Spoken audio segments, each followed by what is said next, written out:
മിശിഹായുടെ സന്നിധിയിലായിരിക്കാൻ നമ്മുടെ ദൈവമായ കർത്താവ് സഹായിച്ചതോർത്ത് ഞാൻ എന്റെ ദൈവത്തിന് നന്ദി അർപ്പിക്കുകയാണ്. മാറ്റമില്ലാത്ത കർത്താവിന്റെ മാറ്റമില്ലാത്ത വചന ചിന്തയിലേക്ക് നമ്മൾ ഈശ്വരനെയും ഒരുമിച്ച് കടന്നു പോവുകയാണ്.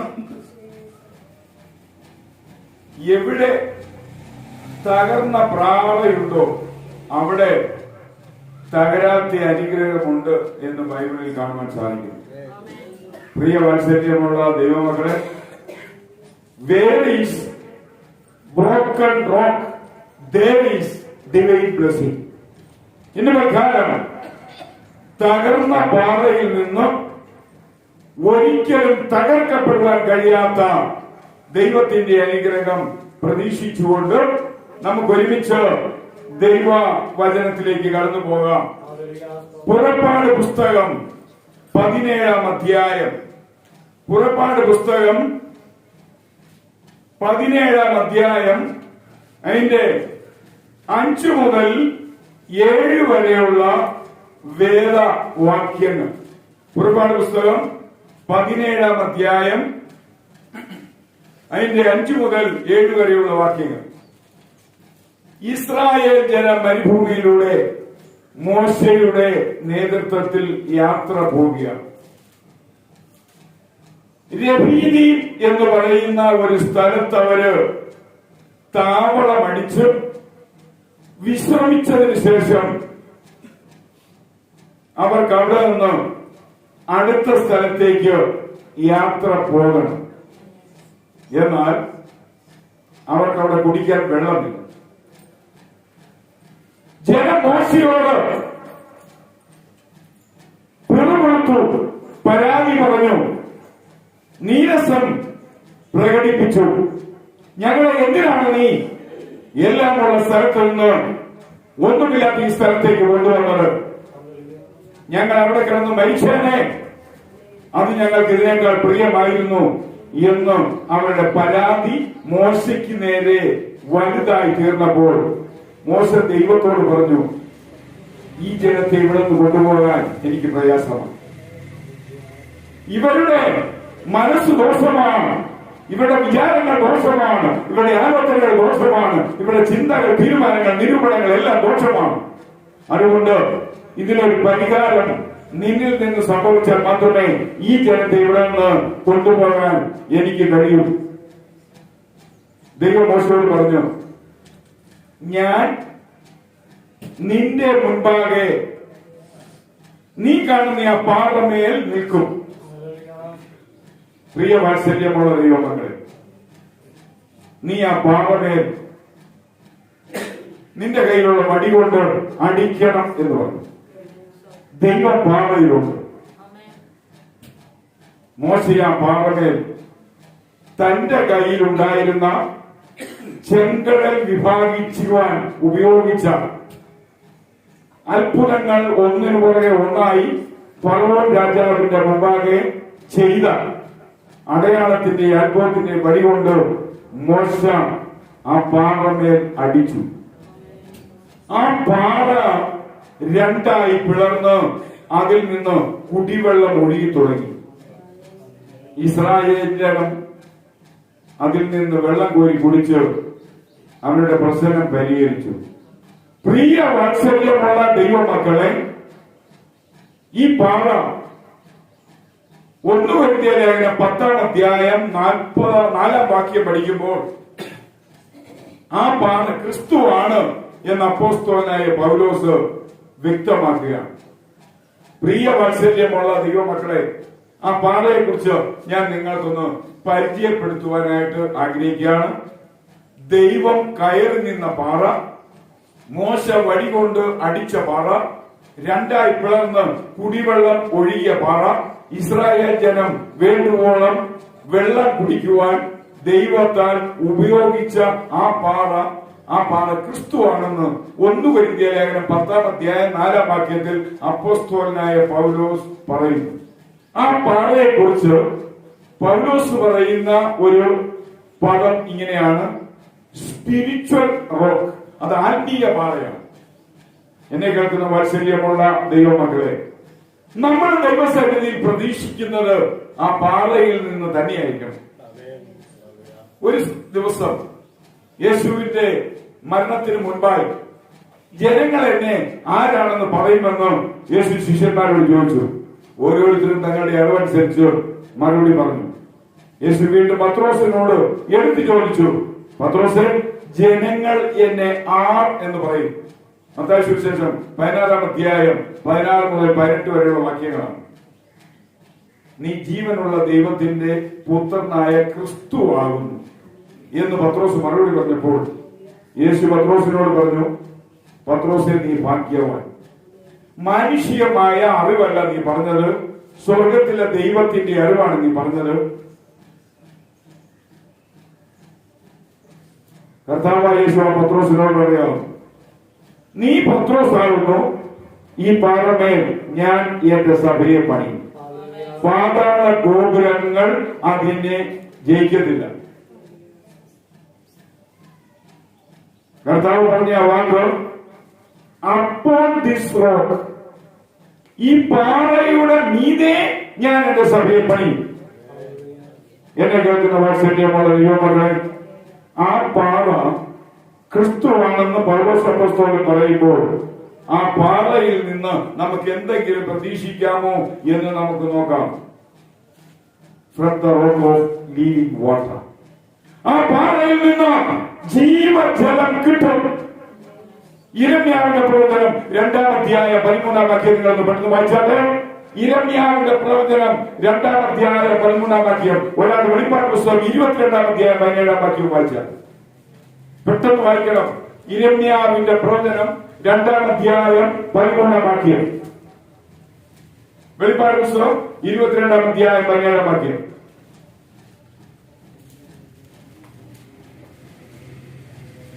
എന്നെ കൊണ്ട് തന്നെ വായിപ്പിച്ചത്. യിരെമ്യാവിന്റെ പ്രവചനം 2-ാം അധ്യായം 13-ാം വാക്യം. എന്റെ ജനം എന്റെ രണ്ട് ദോഷം ചെയ്തിരിക്കുന്നു. അവർ ജീവജലത്തിന്റെ ഉറവയെ എന്നെ ഉപേക്ഷിച്ചു.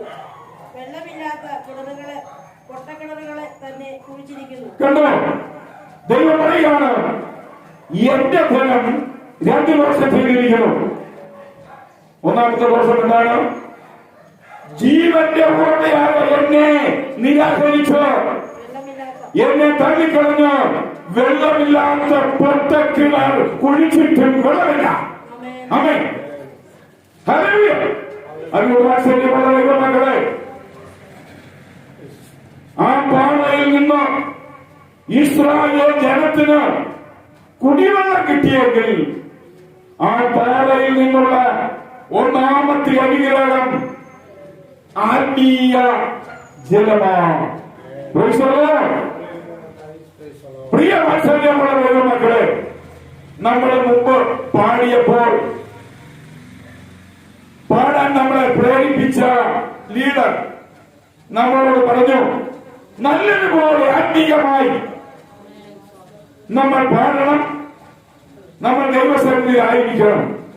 പ്രിയ ദൈവമക്കളെ, ദൈവത്തിന്റെ പരിശുദ്ധാത്മാവിന്റെ ശക്തമായ പ്രവൃത്തി നമ്മളിൽ ഉണ്ടായാലേ നമ്മൾ ആത്മീയമായി ഉണർത്തപ്പെടൂ. അങ്ങനെ ഉണർത്തപ്പെടുന്നില്ല എങ്കിൽ നമ്മുടെ ജീവിതം താഴോട്ട് താഴോട്ട് നിലവാരം കുറഞ്ഞ അവസ്ഥയിലായിത്തീരും. ആമേൻ. നമ്മുടെ ജീവിതത്തിൽ നമ്മുടെ യാത്രയുടെ ദൂരം കുറയുന്തോറും നമ്മുടെ ജീവിതത്തിൽ നമ്മൾ കരുതലുള്ളവരായിരിക്കണം. ദൂരം കുറഞ്ഞുകൊണ്ടിരിക്കുകയാണ്, ഒരിക്കലും കൂടുകയല്ല. പ്രിയ ദൈവമക്കളെ, അത് അറിഞ്ഞുകൊണ്ട് നമ്മൾ മുന്നോട്ട് പോകണം. ഒന്നാമത്, ഈ അടിക്കപ്പെട്ട ബ്രോക്കൺ റോക്കിൽ നിന്ന് നമുക്ക് കിട്ടുന്ന അനുഗ്രഹം ലിവിംഗ് വാട്ടർ, ജീവന്റെ ജലം കിട്ടും. യോഹന്നാന്റെ സുവിശേഷം 7-ാം അധ്യായം 37-ാം വാക്യത്തിൽ ഉത്സവത്തിന്റെ മഹാദിനമായ ഒടുക്കത്തെ നാളിൽ യേശു നിന്നുകൊണ്ട് വിളിച്ചു പറഞ്ഞത്, ദാഹിക്കുന്നവരെല്ലാം എന്റെ അടുക്കൽ വരട്ടെ. എന്നിൽ വിശ്വസിക്കുന്നവന്റെ ഉള്ളിൽ നിന്ന് തിരുവെടുത്ത് പറയുന്നത് പോലെ ജീവജലത്തിന്റെ നദികൾ ഒഴുകും. അങ്ങനെയെങ്കിൽ പ്രിയ ദൈവമക്കളെ, നാം ദൈവത്തെ ആരാധിക്കുമ്പോൾ നമ്മളിൽ ഓരോരുത്തരിൽ നിന്ന് ജീവന്റെ ഉറവകൾ പൊട്ടി ഒഴുകട്ടെ. ദൈവത്തിന്റെ പരിശുദ്ധാത്മ നിയോഗത്താൽ ദൈവസന്നിധിയിൽ ഇരുന്ന് ദൈവത്തെ ആരാധിക്കുമ്പോൾ ദൈവത്തിന്റെ ആത്മാവിന്റെ ഇഷ്ടത്തിന് നമ്മളെ വിട്ടുകൊടുക്കുമ്പോൾ അത് സംഭവിക്കും. വെളിപ്പാട് പുസ്തകം 22-ാം അധ്യായം അതിന്റെ 17-ാം വാക്യം ഒന്ന് വായിക്കാം. വരിക എന്ന ആത്മാവും മണവാട്ടിയും പറയുന്നു, കേൾക്കുന്നവരും വരിക എന്ന് പറയട്ടെ. ദാഹിക്കുന്നവർ വരട്ടെ, ഇച്ഛിക്കുന്നവൻ ജീവജലം സൗജന്യമായി വാങ്ങട്ടെ.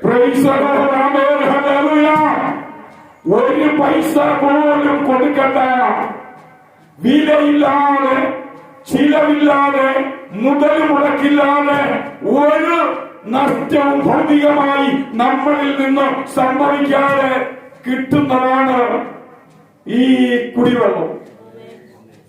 നിങ്ങൾക്കറിയാം, നിങ്ങളിൽ എത്ര പേര് വേനൽ വർദ്ധിക്കുമ്പോൾ വെള്ളം വിലയ്ക്ക് വാങ്ങുന്നുണ്ട് എന്ന് എനിക്കറിയത്തില്ല. ഞാൻ ഇവിടെ നിത്യം കണ്ടുകൊണ്ടിരിക്കുക, വണ്ടി ഇതിലെ പോയിക്കൊണ്ടിരിക്കുക. റോഡിന്റെ സവിശേഷതയും കുടിവെള്ള ക്ഷാമം. പ്രിയവാത്സല്യമുള്ള ദൈവമക്കളെ, എന്റെ വിലയും വാങ്ങിക്കുന്നവർക്കേ അറിയത്തുള്ളൂ.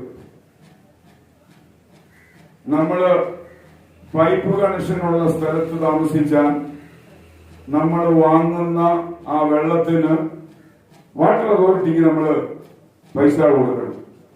ആരും ഉപയോഗിക്കാതെ വെച്ചിട്ട് പള്ളി കിടന്നിട്ട് കഴിഞ്ഞ ദിവസം അവിടുത്തെ പള്ളിയുടെ ട്രസ്റ്റ് പറയുന്നിട്ട് 880 രൂപ വാട്ടർ ബില്ല് വന്നെടുക്കണം. ആരും ഉപയോഗിക്കുന്നു. പ്രിയ വാത്സല്യമുള്ള ദൈവമക്കളെ, ഒരു കണക്ഷൻ ഉണ്ടോ, ഉപയോഗിച്ചാലും ഉപയോഗിച്ചില്ലേലും അതിന് നമ്മള് പ്രായശ്ചിത്തം ചെയ്യണം. ഇവിടെ കർത്താവ് പറയാണ്, ഒരു വിലയുമില്ലാതെ, ഒരു മുതൽ മുടക്കുമില്ലാതെ, ഒരു ചിലവുമില്ലാതെ, ഒരു നഷ്ടവുമില്ലാതെ എങ്കിലേക്ക് വന്നാൽ, എന്റെ അടുക്കലേക്ക് വന്നാൽ, ഞാനുമായി സംസർഗത്തിലായാൽ നിങ്ങൾക്കത് തരാം. പ്രിയ ദൈവമക്കളെ, നമ്മൾ വാങ്ങണം. അതുകൊണ്ട് ഞാൻ പറയട്ടെ, തകർക്കപ്പെട്ട പാതയിൽ നിന്ന് ഒന്നാമത് ജീവന്റെ ജലം സൗജന്യമായി കിട്ടുകയാണ്. നമ്മുടെ കർത്താവായ യേശു അല്ലാതെ സൗജന്യമായി എല്ലാം കൊടുക്കുന്ന ഒരു വ്യക്തിയെ ഈ ലോകത്തിൽ ഒരിക്കലും കണ്ടുമുട്ടുവാൻ കഴിയത്തില്ല. ആമേൻ, ആമേൻ. പ്രിയ ദൈവമക്കളെ, അതുകൊണ്ടാണ് യേശു പറഞ്ഞത്, അധ്വാനിച്ച് വിയർപ്പൊഴിച്ചു കഷ്ടപ്പെടുന്ന നിങ്ങൾ ഒരു ശാന്തിക്ക് വേണ്ടി എന്റെ അടുക്കിലേക്ക് വരണം. ആമേൻ. പ്രിയ ദൈവമക്കളെ, പ്രയാസം അനുഭവിച്ചവർക്ക്, രോഗം ബാധിച്ചവർക്ക്, മാനസിക നില തെറ്റിയവർക്ക്, ഭൂതം ബാധിച്ചവർക്ക്, കുടുംബത്തിൽ അനാഥത്വം മരണത്താൽ വന്നു ഭവിച്ചവർക്ക് പരിഹാരം സൗജന്യമായി കൊടുത്തവൻ എന്റെ കർത്താവ് മാത്രമാണ്. നമ്മുടെ നാട്ടിൽ എത്രയെല്ലാം തലപ്പത്തിരിക്കുന്നവർക്ക് കിട്ടിയാലും പട്ടിണിക്കാരുടെ കയ്യിലേക്ക് ചെല്ലത്തില്ല. നിങ്ങൾക്കറിയാമല്ലോ, എന്തുമാത്രം അധികാരുടെ കയ്യിൽ കിട്ടിയാലും കഷ്ടപ്പെടുന്നവന്റെ അടുക്കലേക്ക് ചെല്ലത്തില്ല. ഞാൻ പറയുന്നില്ല, ഒറ്റ പേര് മാത്രം പറയട്ടെ. ന്യൂസ് നിങ്ങൾ വായിക്കുന്നുണ്ട്, വയനാട്. കഷ്ടപ്പെടുന്നവൻ എന്ന് കഷ്ടപ്പാട്. ഏറ്റവും മുൻനിരയിൽ നിൽക്കുന്ന ആരോ അദ്ദേഹത്തിന്റെ കയ്യിലേക്ക് വരുന്നുണ്ട്. ഇവൻ ഇവിടെ കിടന്ന് മരിക്കുന്നതിന് മുമ്പ് അവന് കൊടുക്കട്ടെ. വിശക്കുന്ന സമയം വയറിന് ആഹാരം കിട്ടിയില്ല എങ്കിൽ, വയറിന് സൂക്കേട് രോഗം പിടിച്ച് കഴിക്കാൻ മേലാത്ത, ആഹാരത്തെ സ്വീകരിക്കാൻ കഴിയാത്ത ഒരു അവസ്ഥയിൽ ഒരു വയറെത്തുമ്പോൾ ആ വയറിന് എന്തിനാണ് ആഹാരം? പ്രിയ വാത്സല്യമുള്ള ദൈവമക്കളെ, നമുക്ക് ഇപ്പോഴാണ് ആഹാരം വേണ്ടത്. നമ്മൾക്ക് ഇപ്പോഴാണ് കുടിവെള്ളം ആവശ്യം. അതുകൊണ്ടാണ് ഇവിടെ കർത്താവിന്റെ വചനം പറയുന്നത്, ആ പാറ പിളർന്നത് നമ്മുടെ ദാഹം തീർക്കാനാണ്. ഇസ്രായേൽ മക്കൾ രഫീദീമിലെത്തിയപ്പോൾ അവിടെ അടുത്ത ചലിക്കണമെങ്കിൽ ആ ചലനത്തിന് തടസ്സമായി അവരുടെ തൊണ്ട വരണ്ടുണങ്ങി, വെള്ളമില്ല. ദൈവം പറയാണ്, ഞാൻ ഈ സമയം ആ പാറമേൽ കയറി നിൽക്കും. ആമേൻ. അല്ലയോ മോശയെ, നിന്റെ കയ്യിലിരിക്കുന്ന വടി കൊണ്ട് നീ ആ പാറമേൽ അടിക്കണം. ദൈവം നിന്ന പാറ, ആ പാറയുടെ വില മറന്നു പോകരുത്. ആമേൻ, ആമേൻ, ആമേൻ. ഇന്നയോളം ആ പാറ പൊട്ടി ഒഴുകിയ ഒഴുക്ക് നിന്നിട്ടില്ല. പ്രിയ വാത്സല്യമുള്ള ദൈവമക്കളെ, ഒന്നാമത് പിളർക്കപ്പെട്ട പാറയിൽ നിന്നുള്ള നമുക്ക് അനിവാര്യമായ ആവശ്യമായ ഗുണം എന്ന് പറയുന്നത് ലിവിംഗ് വാട്ടർ, ജീവജലം ആണ്. പ്രിയ ദൈവമക്കളെ, അത് പരിശുദ്ധാത്മാവിനാൽ ഈ നാടുകളിൽ നമുക്ക് കിട്ടണം. ആമേൻ. നമ്മുടെ പ്രയാസത്തിന് പരിശുദ്ധാത്മാവ് പരിഹാരം കണ്ടെത്തുവാൻ ഇടയാക്കും. രണ്ടാമതൊരു വാക്യം നമുക്കൊന്ന് വാക്യം നിങ്ങൾ പെട്ടെന്ന് എടുക്കുമോ? ആവർത്തന പുസ്തകം 32-ാം അധ്യായം അതിന്റെ 13-ാം വാക്യം. ആവർത്തന പുസ്തകം 32-ാം അധ്യായം. അവൻ ഭൂമിയുടെ ഉന്നതങ്ങളിൽ അവനെ വാഹനമേറ്റി, നിലത്തെ അനുഭവം കൊണ്ട് അവൻ ഉപജീവിച്ചു. അവനെ പാറയിൽ നിന്നും തേനും തീക്കല്ലിൽ നിന്നും എണ്ണയും കുടിച്ചു. ഒന്നാമത് പിളർന്ന പാറയിൽ നിന്നും ലിവിംഗ് വാട്ടർ കിട്ടിയെങ്കിൽ ഹണി, അവിടെ തേൻ കിട്ടുകയാണ്. ചുമ്മാ തേനല്ല, നമ്മൾ പോയി ഒരു അട, ഈച്ച ഇരുന്ന അട എടുത്ത് പിഴിയുന്ന പോലെയല്ല, തേൻ കട്ട. പ്രിയ വാത്സല്യമുള്ള ദൈവമക്കളെ,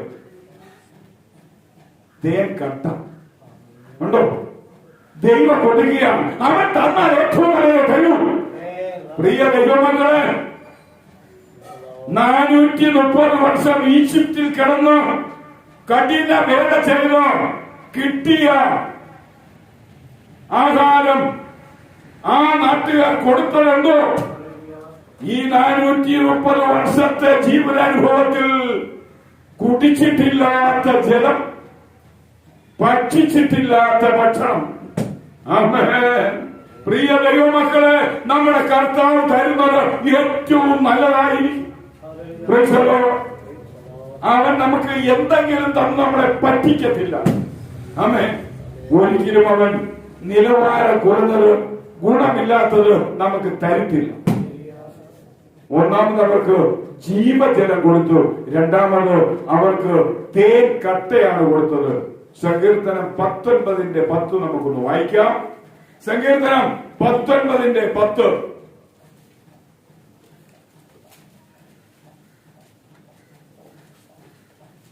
19-ാം സങ്കീർത്തനം 10-ാം വാക്യം.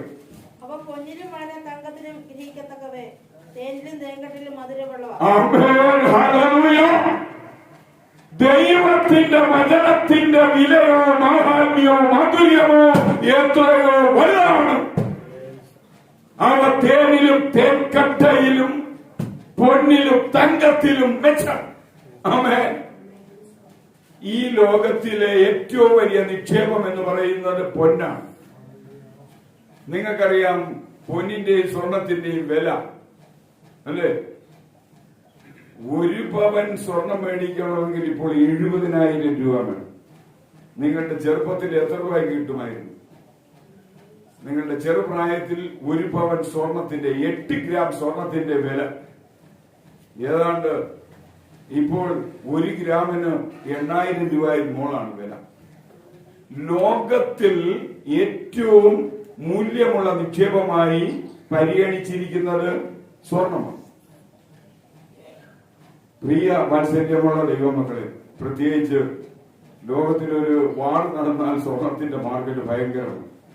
ഇപ്പം വാറ് ഏഷ്യ രാജ്യത്ത് കണ്ടമാനമാണ്. അതുകൊണ്ട് ഇത് വില കയറിക്കൊണ്ടിരിക്കും. പ്രിയ ദൈവമക്കളെ, ലോകത്തിലെ ഏറ്റവും വിലയേറിയ നിക്ഷേപമായ പൊന്നിനേക്കാൾ കൂടിയതാണ് തങ്കം. അതിനേക്കാൾ വിലയാണ്. പ്രിയ ദൈവമക്കളെ, അതിനെ രണ്ടിനേക്കാൾ വിലയുള്ളതാണ് ദൈവത്തിന്റെ വചനം. ആമേൻ.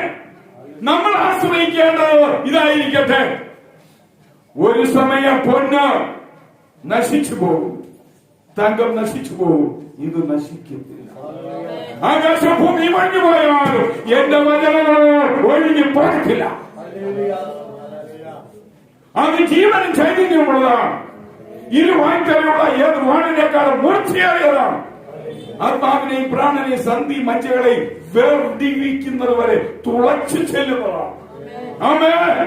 അതുകൊണ്ട് വാത്സല്യമുള്ള ദൈവമക്കളെ, അടിക്കപ്പെട്ട, പിളർക്കപ്പെട്ട, പൊട്ടിപ്പോയ പാറയിൽ നിന്ന് ഒന്നാമത് ജീവജലം കിട്ടി, രണ്ടാമത് തേൻ കട്ട കിട്ടി. പ്രിയ വാത്സല്യമുള്ള ദൈവമക്കളെ, shadow of the word of God.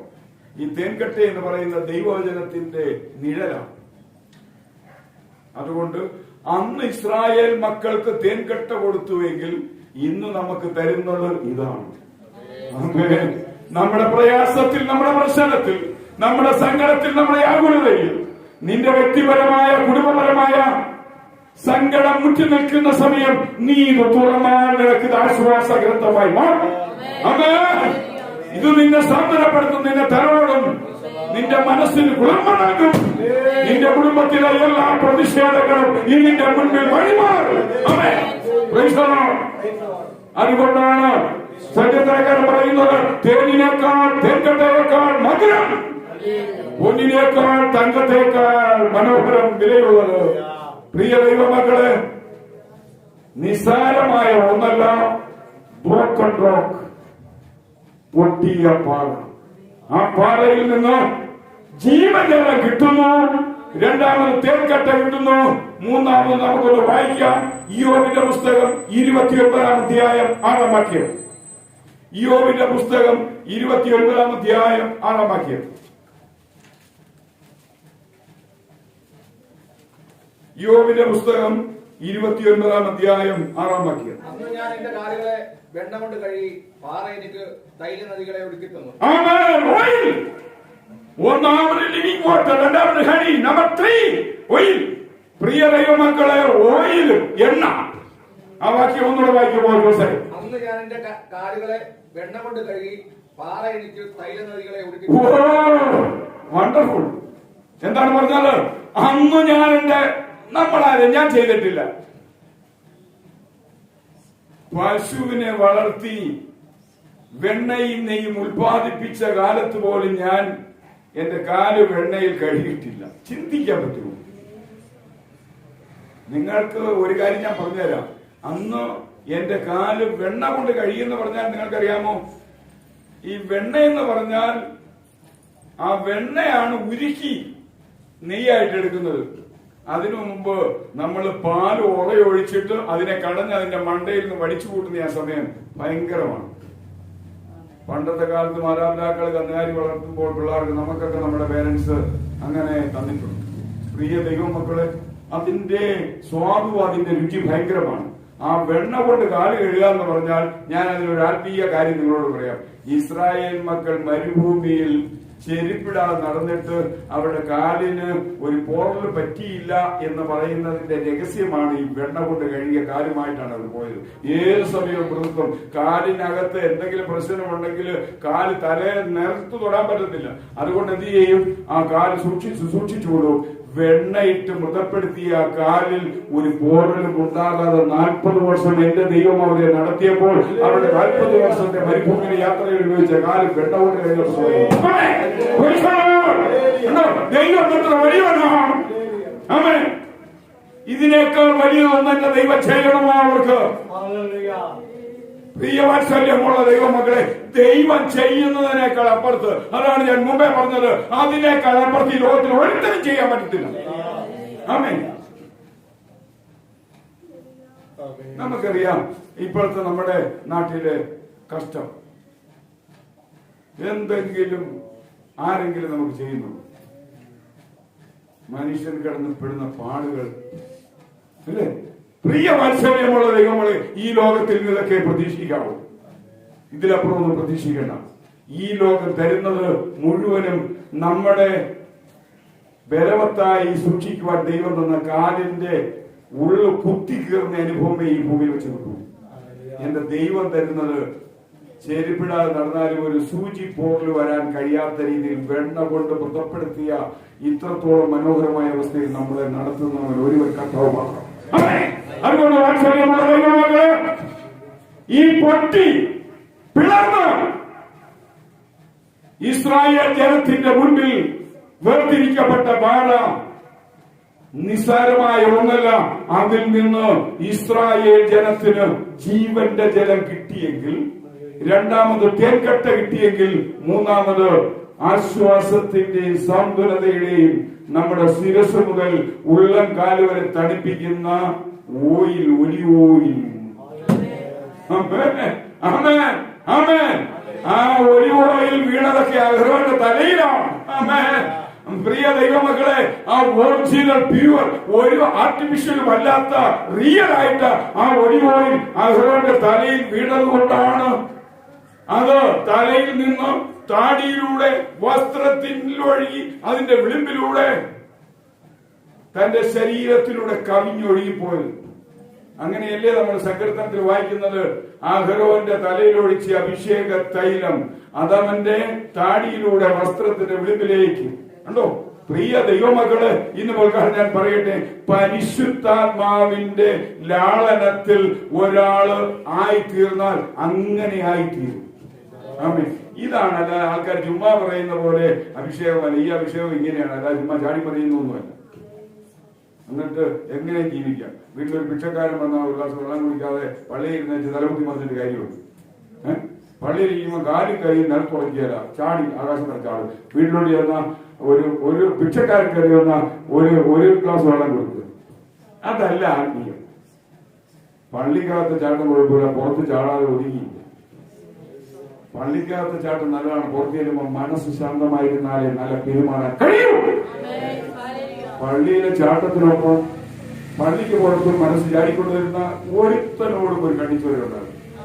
അതുകൊണ്ട് എന്നെ കേൾക്കുന്ന വാത്സല്യമുള്ള ദൈവങ്ങളോട് ഞാൻ പറയട്ടെ, പള്ളിക്കകത്ത് നമ്മുടെ വിശ്വാസത്തിന്റെ പ്രകടനമെങ്കിൽ പള്ളിക്ക് പുറത്ത് ആ വിശ്വാസത്തിന്റെ സുന്ദരമായ പ്രവൃത്തി ജനങ്ങളിൽ ഈ ലോകത്തിൽ പ്രതിഫലിപ്പിക്കാൻ കഴിയണം. ആമേൻ. പ്രിയ വാത്സല്യമുള്ള ദൈവമക്കളെ, അതുകൊണ്ട് ഇത് പ്രകാരം കർത്താവിന്റെ നാമത്തിൽ ഞാൻ പറയട്ടെ, പാറ പൊട്ടി പിളർന്നപ്പോൾ അതിൽ നിന്ന് ജീവജലം ഒഴുകി, രണ്ടാമത് തേൻകട്ടി ഒഴുകി, മൂന്നാമത് എണ്ണ ഒഴുകി. ആവർത്തന പുസ്തകം 33-ാം അധ്യായം 24-ാം വാക്യം നിങ്ങളൊന്ന് വായിക്കൂ. ആവർത്തന പുസ്തകം 33-ാം അധ്യായം 24-ാം വാക്യം. ഒരാൾ യെശയ്യാവ് 30-21. ആവർത്തനം 33-24.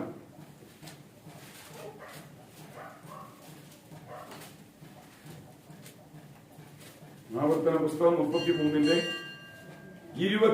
ആശയത്തെ കുറിച്ച് പറഞ്ഞത്, ആശയ പുത്രസമ്പത്ത് കൊണ്ട് അനുഗ്രഹിക്കപ്പെട്ടവൻ, അവൻ സഹോദരന്മാർക്ക് ഇഷ്ടനായിരിക്കെ അവൻ കാൽ എണ്ണയിൽ മുക്കട്ടെ.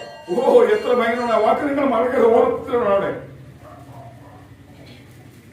യാക്കോബിന്റെ 12 മക്കളിൽ ഒരാൾ ആശേർ ഗോത്രം. ഈ അടുത്ത വീട്ടിലൊരു പയ്യന്റെ പേര് ആശേർ എന്നാണ്. ഞങ്ങളുടെ ആ വീടിന്റെ അപ്പുറത്ത്. പ്രിയ ദൈവമക്കളെ, ആശേരിനെ കുറിച്ച് അവൻ പറഞ്ഞത്, ആശേർ പുത്രസമ്പത്ത് കൊണ്ട് അനുഗ്രഹിക്കപ്പെട്ടവനാകുന്നു. അവൻ സഹോദരന്മാർക്ക് ഇഷ്ടനായിരിക്കട്ടെ, അവൻ കാൽ എണ്ണയിൽ മുക്കട്ടെ. ഇഷ്ടം ഒരു ശകലമെങ്കിലും നമ്മളെ ഇഷ്ടപ്പെടണം. ഒട്ടും ഇഷ്ടപ്പെടാതെ നമ്മളെ വെറുക്കരുത്. അതുകൊണ്ട് നിങ്ങൾ ഇന്ന് വെറുക്കാതെ ഓർക്കണം, ആരെങ്കിലും നമ്മളെ ഇഷ്ടപ്പെടണം കേട്ടോ. എല്ലാവർക്കും നമ്മളെ ഇഷ്ടപ്പെട്ടിട്ട് വലിയ കാര്യമില്ല, ഇഷ്ടപ്പെടുത്താൻ പറ്റത്തില്ല. മനസ്സിലായോ? എല്ലാവരെയും മനസ്സിന് നമ്മൾ കൊള്ളാവുന്ന രീതിയിൽ നിന്നിട്ട് നമുക്ക് മുന്നോട്ട് പോകാൻ പറ്റത്തില്ല. അതുകൊണ്ട് ആർക്കെങ്കിലും നമ്മൾ ഇഷ്ടമുള്ളവരായിരിക്കണം. ഞാൻ ചുരുക്കി പറയട്ടെ, ദൈവത്തിനെങ്കിലും നമ്മളെ ഇഷ്ടമുണ്ട്, പരിശുദ്ധാത്മാവിനെങ്കിലും നമ്മൾ ഇഷ്ടപ്പെട്ട വ്യക്തിയായിരിക്കട്ടെ. 45-ാം സങ്കീർത്തനം വായിക്കണ്ട. അന്തഃപുരത്തിലെ രാജകുമാരി ശോഭ പരിപൂർണയാവുന്നു. അവളുടെ വസ്ത്രം പൊൻകസവ് കൊണ്ടുള്ളത്. ചിത്രത്തൈലുള്ള വസ്ത്രം ധരിപ്പിച്ച് അവളെ രാജസന്നിധിയിൽ കൊണ്ടുവരും. നമ്മുടെ കയ്യിൽ ഒരു ദിവസം എന്റെ കർത്താവിന്റെ കൺമുമ്പിൽ ചിത്രത്തൈലുള്ള വസ്ത്രം ധരിപ്പിച്ചു കൊണ്ടുവരും. അപ്പോൾ തോഴിമാരെ ചുറ്റി നിൽക്കും. അവിടെ വെച്ചാണ് കർത്താവ് നമ്മുടെ ജീവിതത്തെ വിലയിരുത്തുന്നത്. Praise the Lord. അതുകൊണ്ട് ഞാൻ പറയട്ടെ, നമ്മുടെ ജീവിതം, അതുകൊണ്ടാണ് ഈ ഭൂമിയിൽ ഒരു കല്യാണമൊക്കെ നടക്കുമ്പോൾ നല്ലതുപോലെ ആണുങ്ങൾ ഒരുക്കിയില്ലേ പെണ്ണുങ്ങളെ നല്ലതുപോലെ ഡെക്കറേറ്റ് ചെയ്യുന്നത്. നിങ്ങൾക്ക് മനസ്സിലായോ? കല്യാണത്തിന് പുരുഷന്മാര് വരന്മാർ ഒരുക്കിയില്ലേ ഒരു വധുവിനെ നന്നായിട്ട് ഒരുക്കുന്നത് അതുകൊണ്ടാണ്. ആ സങ്കീർത്തനത്തിൽ അങ്ങനെ പറഞ്ഞിട്ടുണ്ട്. പ്രിയ വാത്സല്യമുള്ള ദൈവമക്കൾ, ഇന്ന് പൽക്കാലം ഞാൻ പറയട്ടെ, നമ്മുടെ ജീവിതം എണ്ണ കൊണ്ട് അഭിഷേകം ചെയ്യപ്പെട്ടതാണ്. സങ്കീർത്തനക്കാരൻ പറയുന്നത് നിങ്ങൾക്കറിയാം. എവിടെയാണോ ഞാൻ പറഞ്ഞത്, അവൻ എന്റെ തലയെ എണ്ണ കൊണ്ട് അഭിഷേകം ചെയ്തു, എന്റെ പാനപാത്രം നിറഞ്ഞു കവിയാൻ. ആമേൻ. അഭിഷേകം അകത്തെങ്കിൽ നിറവ് പുറത്താണ്. പ്രിയ ദൈവമക്കള്, നമ്മൾ ഈ പള്ളിക്കകത്ത് നിന്ന് അഭിഷേകത്താൽ അനുഗ്രഹിക്കപ്പെട്ട് പുറത്തുപോയി നമ്മുടെ ജീവിതത്തിൽ നമ്മുടെ ഒരു പാത്രം ശൂന്യമാകരുത്. ഒരു അനുഗ്രഹവും നിനക്ക് പറയാൻ പാടില്ല, ഒരു നന്മയും നിനക്ക് വിലക്ക് കൽപ്പിക്കാൻ പാടില്ല. ആമേൻ. ഫൈനലി ആ ഒരു വാക്യം വായിച്ചാണ് യെശയ്യാ 30:21. പെട്ടെന്ന് വായിച്ചാണ് യെശയ്യാ പ്രവചനം 30-21 വാക്യം. നിങ്ങൾക്ക് അറിയാവുന്നതായിരിക്കും. വലത്തോട്ടോ ഇടത്തോട്ടോ തിരിയുമ്പോൾ വഴി ഇതിലെയാകുന്നു, ഇതിൽ നടന്നുകൊള്ളുവിൻ എന്നൊരു വാക്ക് പറയുന്നു. നിങ്ങൾ വലത്തോട്ടോ ഇടത്തോട്ടോ നിങ്ങളുടെ നെയ്യാണികൾ തിരിക്കുവാൻ ഒരുങ്ങുമ്പോൾ നീ പെട്ടുപോകരുത്, നീ അകപ്പെട്ടു പോകരുത്, നിനക്ക് നാശമുണ്ടാകരുത്, നീ വീണു പോകരുത്, നീ പരാജയപ്പെട്ടു പോകരുത് എന്ന് പുറകിൽ നിന്ന് sound from back. That is the sound of Holy Spirit. പ്രിയ ദൈവമക്കളെ, പരിശുദ്ധാത്മാവ് നമ്മളെ വിലക്കും. നീ പോയി നശിക്കരുത്. ആമേൻ. ഹല്ലേലൂയ. നിന്റെ വീട്ടിൽ നീ പ്രഭാതത്തിൽ ഇറങ്ങി പോകുമ്പോൾ, ഏതെങ്കിലും സമയം ഇറങ്ങി പോകുമ്പോൾ ആരെങ്കിലും നിന്നെ വഴി തെറ്റിച്ചു കൊണ്ടുപോകുവാൻ എവിടെയെങ്കിലും നിന്ന് നിർദ്ദേശം പറയുമ്പോൾ നീ ഒരു ബാക്ക് സൗണ്ട് ശ്രദ്ധിക്കണം. ആമേൻ. എന്നെ കൂട്ടിക്കൊണ്ടുപോകാൻ നിൽക്കുന്ന ഇവന്റെ കൂടെയുള്ള എന്റെ യാത്ര ശുഭകരമല്ല എങ്കിൽ എനിക്ക് തിരിച്ചു വരുമ്പോൾ നഷ്ടത്തിന്റെ കണക്കേ ഉണ്ടാകൂ. അതുകൊണ്ട് ആ പുറകിൽ നിന്നുള്ള ശബ്ദം നിനക്ക് നഷ്ടമുണ്ടാകാത്തതായിരിക്കും. പ്രിയ വാത്സല്യമുള്ള ദൈവമക്കളെ, broken rock, that is good. അവിടെ നിന്ന് ജീവജലം കിട്ടും. രണ്ടാമത് തേൻകട്ട കിട്ടും. മൂന്നാമത് എണ്ണ കിട്ടും. ഫൈനലി ഒരു കാര്യം കൂടെ ഞാൻ പറയട്ടെ. Fourth point is fire. അവിടുന്ന് അഗ്നി കൂടെ നമുക്കുണ്ടാകും. ന്യായാധിപന്മാരുടെ പുസ്തകം 6-ാം അധ്യായം 21 വാക്യം. ന്യായാധിപന്മാരുടെ പുസ്തകം 6-ാം അധ്യായം 21 വാക്യം. ഈ അഗ്നി എന്തിനു വേണ്ടിയാണെന്ന് അറിയാമോ? നമ്മുടെ ജീവിതത്തിലെ പോരായ്മയെ ദഹിപ്പിച്ച് നമ്മളെ ശുദ്ധി ചെയ്യാൻ. ആമേൻ. അപ്പോസ്തലപ്രവൃത്തി 2-ൽ പെന്തക്കോസ്ത് നാൾ അവർ ഒരുമിച്ച് കൂടി പ്രാർത്ഥിച്ചപ്പോൾ അവിടെ എന്തെല്ലാം ഉണ്ടായി? ആകാശത്ത് കൊടുമുഴക്കമുണ്ടായി, അഗ്നി വളർന്ന നാളുകൾ വന്നു. പ്രിയ ദൈവമക്കളെ, മുഴുവൻ അപ്പോസ്തലന്മാരും സാനിഫൈഡായി, ശുദ്ധീകരിക്കപ്പെട്ടു. അവിടെ നിന്ന് ഇറങ്ങിയിട്ടാണ് പത്രോസിന്റെ ഫാസ്റ്റ് സ്പീച്ചില് 3000 പേര് ചോദിക്കുകയാണ്, വാട്ട് ഷാൽ വി ഡു? ഞങ്ങൾ എന്താണ് ചെയ്യേണ്ടത്? ഞങ്ങൾ എന്താണ് ചെയ്യേണ്ടത്? ജനങ്ങൾ ചോദിക്കുകയാണ്. യേശുവിനെ ക്രൂശിലേക്ക് നയിച്ച യഹൂദന്മാർ ചോദിക്കുകയാണ്, അതിൽ നിന്ന് രക്ഷപ്പെടുവാൻ, പാപത്തിൽ നിന്ന് രക്ഷപ്പെടുവാൻ, അനീതിയിൽ നിന്ന് രക്ഷപ്പെടുവാൻ, തിന്മയിൽ നിന്ന് രക്ഷപ്പെടുവാൻ ഞങ്ങൾ എന്ത് ചെയ്യണം? പത്രോസ് പറഞ്ഞു, നിങ്ങൾ മാനസാന്തരപ്പെട്ട് നിങ്ങളുടെ പാപങ്ങളുടെ മോചനത്തിനായി ഓരോരുത്തരും യേശുക്രിസ്തുവിന്റെ നാമത്തിൽ സ്നാനം നൽകി. നിങ്ങൾ യേശുക്രിസ്തുവിനെയല്ലേ ക്രൂശിലേക്ക് കൊണ്ടുപോയത്? ആ യേശുക്രിസ്തുവിനെ നിങ്ങൾ സ്വീകരിച്ചാൽ നിങ്ങൾ രക്ഷപ്പെടും. എന്നെ കേൾക്കുന്ന വാത്സല്യമുള്ള ദൈവമക്കളെ, പിളർന്ന പാറയിൽ നിന്ന് ജീവജലം നമുക്ക് സൗജന്യമായി കിട്ടും, തേൻകട്ട സൗജന്യമായി കിട്ടും, എണ്ണ സൗജന്യമായി കിട്ടും. അതുമാത്രമല്ല, ഫയർ, അഗ്നിയും സൗജന്യമായി കിട്ടും. അത് നമ്മളെ ശുദ്ധീകരിച്ച് നമ്മളെ നിലനിർത്തും. നമ്മൾ ഓരോ ദിവസവും ദൈനംദിനം നിലനിൽക്കണമെങ്കിൽ പോരായ്മ പരിഹരിക്കപ്പെടണം. ആമേൻ. നമ്മളിലുള്ള തിന്മ നമ്മളെ ദഹിപ്പിച്ചു കളയാതിരിക്കണമെങ്കിൽ അവിടെ നിന്ന് ഒരു ശുദ്ധീകരണം നമുക്ക് ആവശ്യമാണ്. അതുകൊണ്ട് ഞാൻ നിങ്ങളോട് പറയട്ടെ, ഒരു ദിവസം രാത്രി നിങ്ങൾ കിടക്കുവാൻ പോകുന്ന സമയം നിങ്ങളുടെ പ്രാർത്ഥനയിലെ അവസാനത്തെ വാക്ക് ഇങ്ങനെ ആയിരിക്കട്ടെ: കർത്താവേ, ഇന്ന് പൽക്കാലം എന്നിൽ നിന്ന് ഏത് രീതിയിൽ തിന്മകൾ ഉണ്ടായിട്ടുണ്ടെങ്കിലും അവിടുന്ന് ക്ഷമിച്ച് നിർമ്മലമായ ക്രൂശിലെ രക്തത്താൽ എന്നെ കഴുകി ഞാൻ വെറും വെടുപ്പും ശുദ്ധിയുമുള്ളവനായി ഈ രാത്രിയിലെ ഉറക്കം ശുഭകരമായി തീരുവാൻ അവിടുന്ന് അനുവദിക്കണമേ. രാത്രിയിൽ ഒരു അപാരമായ രോഗം നിന്നെ കൊന്നുകളയാതിരിക്കും, ഒരനീതി നിന്നെ പിടികൂടാതിരിക്കാൻ നിന്റെ ജീവന്റെ രാത്രിയിലെ സുരക്ഷയ്ക്ക് നീ ഇങ്ങനെ പ്രാർത്ഥിച്ചിട്ട് കിടക്കണമേ: കർത്താവേ, ഈ പകൽക്കാലം എന്നിൽ നിന്ന് സംഭവിച്ച തെറ്റുകൾ, ചെറുതാകട്ടെ വലുതാകട്ടെ, ഞാൻ സ്വയം ചെയ്തതാകട്ടെ, മറ്റൊരാളുടെ പ്രേരണ ചെയ്തതാകട്ടെ, അവിടുന്ന് ക്ഷമിക്കണമേ, അവിടുന്ന് പൊറുക്കണമേ. അവിടുത്തെ രക്തം കൊണ്ട് അതിനെ കഴുകി എന്നെ കുറ്റമില്ലാത്തവനായി ഈ രാത്രികാലം ഉറങ്ങാൻ അനുവദിക്കണമേ. കർത്താവ് നമ്മളെ സഹായിക്കട്ടെ. ആമേൻ.